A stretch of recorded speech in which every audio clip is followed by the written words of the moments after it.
Imagine going into battle wrapped in a metal box, knowing that a single hidden enemy shell could turn it into a fiery coffin in less than a second. During World War II, the average lifespan of a tank crew in the front lines was measured in weeks. But there was one American crew that defied all odds. They didn't just survive. They became the ultimate nightmare of the German Panzer divisions. This is the story of Staff Sergeant Lafayette Pool and his crew. In just 81 days of non-stop combat, they destroyed 258 enemy vehicles, captured over 250 German soldiers, and knocked out 12 heavily armored tanks. This is the real-life fury, the story of the untamable Sherman tank named in the mood. To understand how this happened, we have to look at the man leading the charge. Lafayette Pool was a tall, lanky Texan, a former Golden Gloves boxer who didn't know the meaning of the word retreat when the U.S. Army entered France after D-Day in June 1944. Pool was given command of an M4 Sherman tank. Now, the Sherman was a reliable machine, but it had a terrifying reputation. German Tigers and Panthers had thicker armor and much bigger guns. American tankers nicknamed the Sherman the Ronson, after the cigarette lighter because, as the grim joke went, it lights up the first time, every time. But Pool didn't care about the stats. He believed that speed, aggression, and absolute trust in his crew could beat any armor. He assembled a team of misfits. His driver, Wilbert "Baby" Richards, was a slow-talking guy who became a genius behind the steering levers. His gunner, PFC Willis Groundhog Aller, had a supernatural eye. He could spot a hidden target a mile away in pitch darkness. They painted 3 words on the side of their tank: in the mood. And they were definitely in the mood for a fight.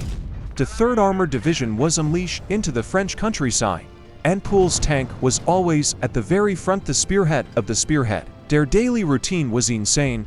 Pool would literally stand waist-high out of the open commander's hatch, completely exposed to sniper fire and shrapnel, just so he could see the battlefield perfectly.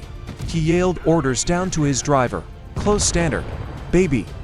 Move it." One afternoon, near the village of Fromental, in the mood was charging down a narrow road when a hidden German Panther tank opened fire. The heavy shell missed them by inches, exploding a tree right behind them.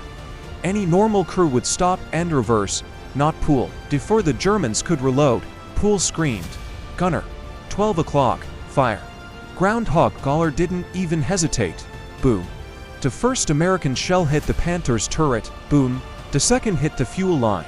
The terrifying German monster erupted into a ball of fire. Pool's tank didn't stop. They drove right past the burning wreck, hunting for the next target. They survived getting their first tank blown up by a Panzerfaust. They got a second Sherman. It was blown up by a German fighter jet. They got a third one. Nothing could stop them. By September 1944, the Allies reached the Siegfried line, the heavily fortified border of Germany itself. The Germans were desperate, dug into concrete bunkers, and waiting. On September 19th, Miraculous, in the mood, was once again leading the column. The fog was thick, the air smelled of cordite. Suddenly, the world turned upside down. A hidden German 88mm anti-tank gun, the deadliest weapon of the war, was waiting for them. It fired from point-blank range. The armor-piercing shell ripped right through the Sherman. The impact was devastating. The force of the blast threw Lafayette Pool straight out of the commander's hatch. As he hit the ground, he looked back in horror. The tank was rolling backward toward a deep ditch. Before the crew could escape, another shell hit. The massive 30-ton Sherman flipped completely upside down. It looked like the tragic end of a legendary crew. Pool was lying in the mud, his right leg severely shattered by shrapnel. He crawled forward, trying to reach his men, coughing through the smoke. But then, a miracle happened. One by one, the crew started crawling out from under the overturned, burning tank. Baby Richards, Groundhog Aller, the loader, the bow gunner. They were bruised, bleeding, and shocked, but they were all alive. Medics rushed to the scene. As they loaded Lafayette Pool onto a stretcher, morphine pumping through his veins, he didn't cry out in pain. Instead, he looked at his crew and muttered his final words of the war: "Somebody take care of my tank."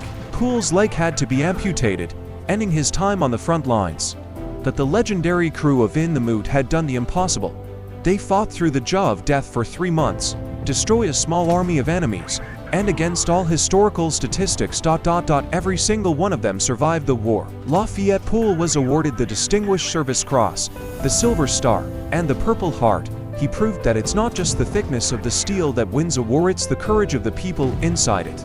If you think Pool's crew deserves a Hollywood movie of their own, hit that like button, subscribe to the channel for more insane, untold history stories, and let me know in the comments which World War II tank would you want to be in.